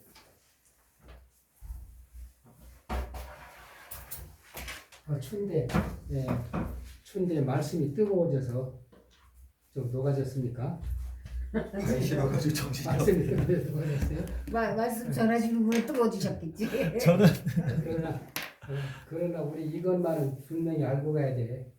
아멘. 지금 안식일 교단이 거짓 교리를 개혁하려고 5년 동안 가서 본부에 가서 1인 시위해도 개혁하지 못했단 말이에요. 그게 무엇이냐? 십자가설, 금요 십자가설. 이 수요일을 이게 수요일에 이 수요 십자가 일요일 부활하시고 이거를 전하려고 그렇게 애써도 안 받아야 해요. 마귀 세상이라고 마귀 세상. 1844년 그 재림운동할 때 그때는 그러니까는 그 3월 21일인가 네. 그날이 아비벌 1일. 아비벌 1일이에요. 네네. 아비벌 1일이고 4월 3일이 아비벌 15일. 우리가 금년에는 여기서 시작을 우리 6월절 성만찬식을 하고 큰 안식일을 지키고 또 오순절을 서울서 무정산에서 지키고 또 매 월상마다 우리가 지키고 또 성경대로 이루어져 가는 거예요. 네, 대속죄일은 7월 10일 날 네. 7월 속죄일과 월사의 나팔절이 그날 같이 했었거든요. 그랬었나? 네. 나팔절은 7월 1일. 1일인데 7월, 예. 그날이 나팔절하고 월사하고 같이 월삭이랑 같이 했는데 우리 대속죄를 안 지켰어요. 대속죄를 네, 안 네, 지키고 네. 각자가 네. 기도하고 지키고 네. 이제 7월 15일 날 네. 우리 초막절을 그렇죠. 저 그 야외에서. 옥상에, 옥상에서 했었나요? 야외에서 했구나. 예, 야외에서. 야외에서. 야외에서 했다가 또 옥상으로. 산에서. 예. 그리고 이제 제 8일째 예. 큰날 명절 끝날 네. 명절 끝날 큰 날 네. 우리가 이 중요하거든. 이 큰 날이 두 번 나온다잖아요. 예. 6월절 다음 날하고 네. 7월 22일. 7월 15일, 7월 22일. 22일, 예. 일곱째, 7일째 지키곤 다음에 다음 날을 성회로 모이라. 네. 이게 큰 날. 네. 자, 우리가 그러고 이제 지킬 게 하나가 있어. 11월 27일 날이 25일 날, 11월 28일인 것 같아요. 27일 날 온 것 같은데. 월요일 날? 하여튼 월요일이에요. 네. 네. 월요일 날 네. 이제 유대 달력으로는 9월 29일, 예. 24일이 25일. 25일. 근데 이 성경 학계에서는 24일로 돼 있거든요. 근데 이제 수전절은 원래 25일이에요. 수전절. 근데 수전절로 우리가 네. 지키기 위해서 네네. 준비를 하고 있다. 네. 오늘 이 말씀 받았으면은 우리가 기도하면은 네. 이게 제자들도 직접 만나서 만져보고 대화하고 그래서도 다 까먹고 응? 다 까먹고 도망갔다. 베드로도 천국 열쇠 받은 베드로도. 네. 그러나 우리는 말씀 받았으면은 간직하고 기도하면은 생각나요. 깨닫게 보여다 성령께서 하시니까. 그래서 저는 뜻을 정해 2023년까지 저는 뜻을 정해서 통달의 영을 달라고 기도하고 있습니다. 아멘. 아멘. 누구도 다 그래. 우리 권사님도 마찬가지고 우리 다 말씀 받은 사람은 삼라 삼방 땅수의 모퉁이 돌에 반석에 짓는 사람은 하나님께서 성령께서 깨닫게 해주시고 알게 나도 증거할 수 있다. 아멘. 네? 네. 그렇게 생각하고 우리 기도하면 돼요. 아멘. 그 준비하는 건 내가 준비해야지 딴 사람이 해줄 수 없어. 이 말씀을 이렇게 증거는 받았지만은 내가 열심히 기도하고 말씀 체화되기 위해서 내가 스스로 준비해야 된다. 아멘. 그래서 사람이 먼저 강한 자 결박지 않고 때 강한 자의 집에 들어가 세간을 득하라냐 결박한 후에야 그 집을 득하라리라. 내가 너에게 이르니 모든 사람의 죄와 해방을 사하지 못해 성령 해방은 사하지 못했고 모든 사람이 인자를 거역하나 성령을 거역하는 것은 사하지 못하리라. 이 세상 오는 세상에도 그래 나무도 좋고 실과도 좋다든지 나무 좋지 않고 실과 좋지 않게 하라. 그 실과 나무를 아느니라. 독사의 자식들아 너는 악한 어떻게 선한 말을 할 수 있느냐. 이는 마음이 가서 입으로 말하니라. 선한 사람은 그 쌓은 선에 선한 것을 내고 악한 사람은 그 쌓은 악에서 악을 내느니라. 여기가 중요합니다. 이 말씀이 중요해요. 잘 들어봐요. 이 말씀 중요한 거예요. 내가 너에게 이르니 사람이 무슨 무익한 말을 하든지 내 한 말로 심판날에 정죄를 받으리라. 내 의롭다 하면 의롭다를 받고 정죄를 정죄 받으리라. 그때 서기관 몇 살에 말하되 선생이여 우리 표적을 원하나이다 말씀하니까 예수께서 대답해 가시되 악하고 음란한 세대가 이 표적이거나 선지자 요나의 표적과 볼 표적이 없느니라. 아멘. 응? 요나가 어떻게 했어요? 요나가 밤낮 사흘을 큰 물고 뵐 수 있던 같이 인자도 밤낮 사흘을 땅수에 있으리라. 이 영원한 삼낮 삼방 땅수의 수요 십자가설 AD 30년에 모퉁이 돌 말을 이루신 여기에 그 안에서 우리가 건물마다 서로 연계 주한 성전에 들어가고 너희도 성령 안에서 하나님과 초주 예수 함께 지어져 가는 것. 이게 바로 오늘날 이 전무후무한 일을 지금 하고 있다는 말씀입니다. 하나님 우리에게 이 복의 말씀, 영원한 복을 주셔가지고 우리를 통해서 세계화로 나가는 이 놀라운 역사를 여기 광야에서 시작하고 있다. 아멘. 할렐루야. 아멘. 그게 바로 이 새 노래로 부르는 사람들이다. 그 사람들은 이 새 노래만 부르는 사람인데 몰라. 이 뜻을 모르는 사람은 새 노래 못 불러요. 자, 새 노래 부른 다음에 주님 같이 마치겠습니다. 나의 표적대로 삼날 삼밤을 땅속에서 지내시는 부활하셨네. 수요일에 다 이루신 우리 주 예수 목금토 3일 동안 땅속 계셨네. 3일 동안 모퉁이 돌 완성하신 주 3000년간 완성하시리.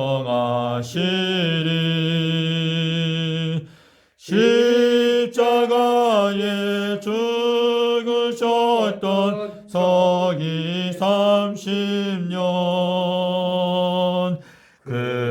그때부터 3000년간 건축하시네. 정월일에 탄생하신 아기 예수님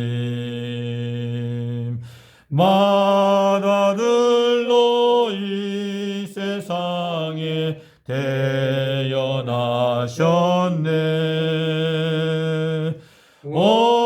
올싸게 실체이신 우리 주 예수 매달마다 생명과로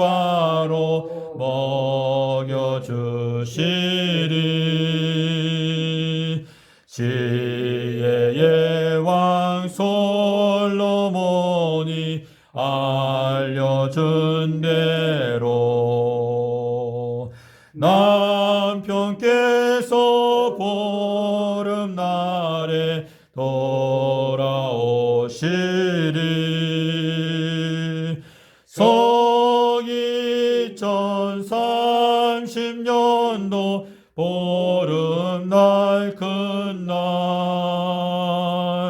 4월달 17일날 오후 3시에 요나의 표적은 순결의 표적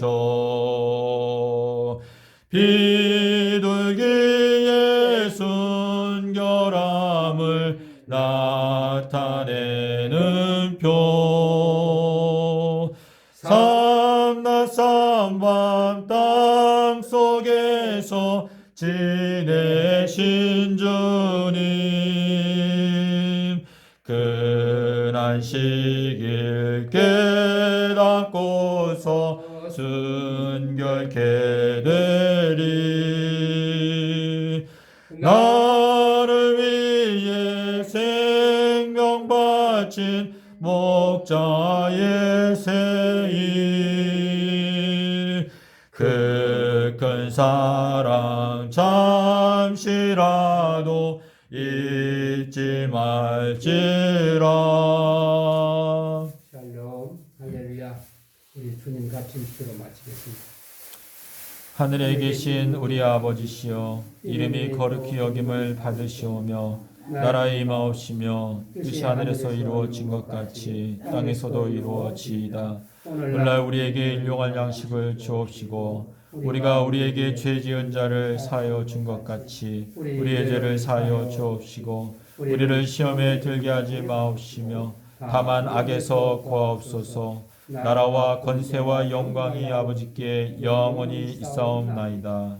아멘. 할렐루야. 감사합니다. 감사합니다. 수고하셨습니다. 수고하셨습니다. 아이고 주님 추워. 아이고. 아이고.